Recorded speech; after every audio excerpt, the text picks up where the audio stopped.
Assalamualaikum. Waalaikumsalam. Mari silakan masuk, silakan duduk.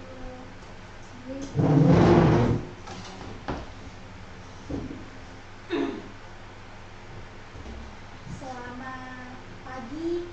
Perkenalkan, saya Vita, bidan yang bertugas pada pagi hari ini dengan Ibu siapa? Ibu. Ibu I. Oke, Ibu I.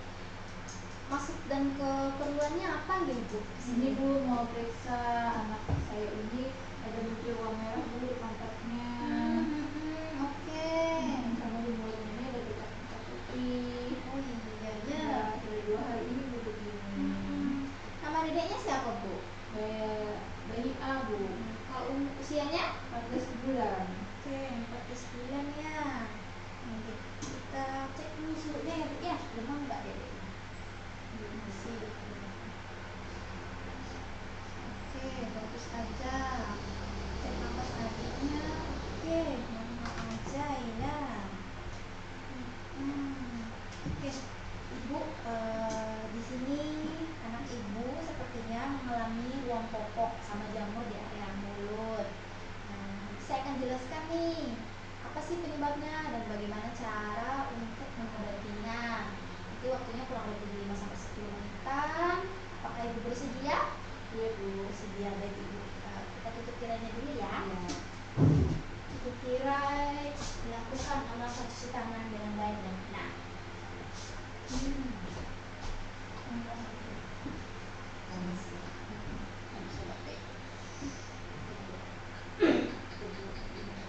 Oke Ibu. Boleh saya cek kembali Bu tadi dedeknya? Tempatnya Bu. Iya. Lumayan parah ya. Iya. Jamurnya juga lumayan banyak. Ada keluar-keluar begini Bu. Oke Ibu. Ibu, pertama kita jelasin yang merah-merah di pantat ya. Ya. Itu namanya ruam popok Bu. Itu biasanya karena area pantat atau selangkangan jadinya itu lembab, makanya merah-merah. Kapan itu terjadi? Itu biasanya dialami oleh anak berusia 4 sampai 15 bulan. Kenapa kok bisa? Nah, penyebabnya itu karena biasanya kebersihannya kurang terjaga. Sering buang air, entah buang air besar atau kecil, bisa karena diare. Kemudian bisa juga karena dedeknya diare terus dikasih antibiotik atau ibunya minum antibiotik. Tanda-tandanya sendiri itu dia kemerahan Bu, biasanya di area pantat, di selangkangan ataupun di dekat area genitalia, kelaminnya. Nah, untuk penata laksanaannya sendiri, biasanya gantilah popok yang basah sesering mungkin, maksimal itu 4 jam sekali. Atau bila misalnya dia BAB, itu langsung diganti, setelah dicuci ganti. Kemudian kalau misalnya dia sering buang air kecil, karena kalau di sini biasanya lebih sering buang air kecil ketimbang buang air besar.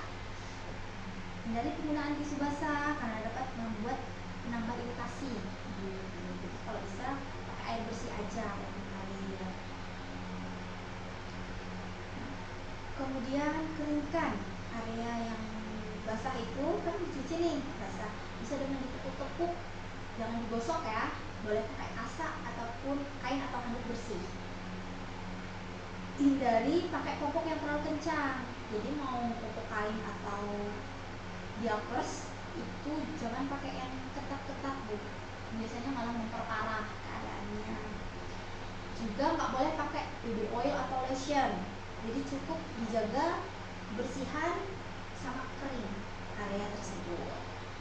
Kemudian pemilihan untuk jenis popoknya bisa dari popok katun, biasanya katun itu lebih bagus geraknya.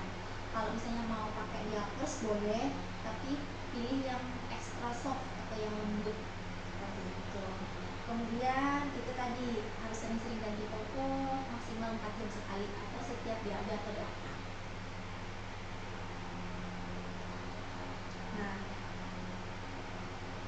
setelah itu kalau misalnya nih ruam popoknya ini tambah parah, setelah dilakukan penanganan tadi ruam popoknya malah lebih luas area kemerahannya, malah semakin merah, itu ibu boleh langsung datang ke fasilitas kesehatan lagi untuk meminta penanganan lebih lanjut seperti itu.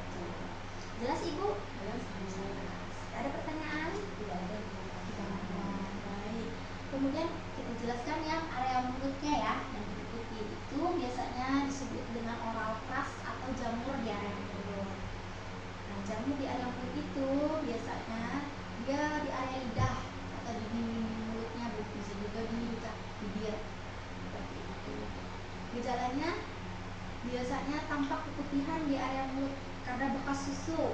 Ya. Itu tuh biasanya sulit dihilangkan. Kemudian bayi menolak menyusui karena merasa mulutnya perih atau kebas. Nah, bisa juga kalau misalnya lebih parah, biasanya itu malah luka-luka mulutnya. Seperti itu. Kemudian bebeknya biasanya kalau sudah terjadi oral keras atau jamur mulut, biasanya demam. Kemudian dia juga nggak mau menyusui. Nah, atau dia nggak mau makan, mau tapi biasanya muntah susunya, seperti itu. Kemudian juga biasanya rewel terus mences. Itu ya Bu ya. Untuk pencegahannya sendiri itu bisa dilakukan supaya nggak terjadi nih si jamur mulut atau oral keras. Biasanya kalau misalnya dedeknya nyusui badan, area panti susunya dibersihkan dulu sebelum menyusui. Jadi cuci tangan, panti susunya dibersihkan, baru disusui. Kalau misalnya dia pakai dot, jadi dotnya itu dicuci bersih, steril, boleh pakai alat steril, atau kalau mau cara manual boleh direbus air sampai mendidih, kemudian dicelupkan tuh si botol dotnya, lalu dimatikan. Begitu. Rendam biasanya 5-10 menitan. Nah, kalau setelah menyusui dedeknya, sebisa mungkin misalnya dotnya ini udah habis nih, jangan sampai ngepeng. Jadi kalau habis udah ambil dotnya, karena biasanya kalau ngedot kosong malah bisa bikin jamuran. Kemudian kalau mau dede harus menyusui kan, entah susu badan atau susu formula, itu sebisa mungkin ibu melakukan perawatan gusi dan mulut untuk dedeknya. Jadi cuci tangan, setelah cuci tangan nanti tangan ibu boleh atau jari boleh digulung pakai kasar, itu pakai air bersih atau air hangat, nanti digosok seperti menggosok gigi di area gusi, area lidah, area dinding mulutnya, seperti itu. Nah, kalau misalnya sudah terjadi jamur mulut seperti yang terjadi pada anak ibu, ya itu bisa dilakukan penanganan. Pertama kita cuci tangan, ibu cuci tangan. Setelah cuci tangan, kemudian jari ibu dibungkus pakai kasa ataupun kain.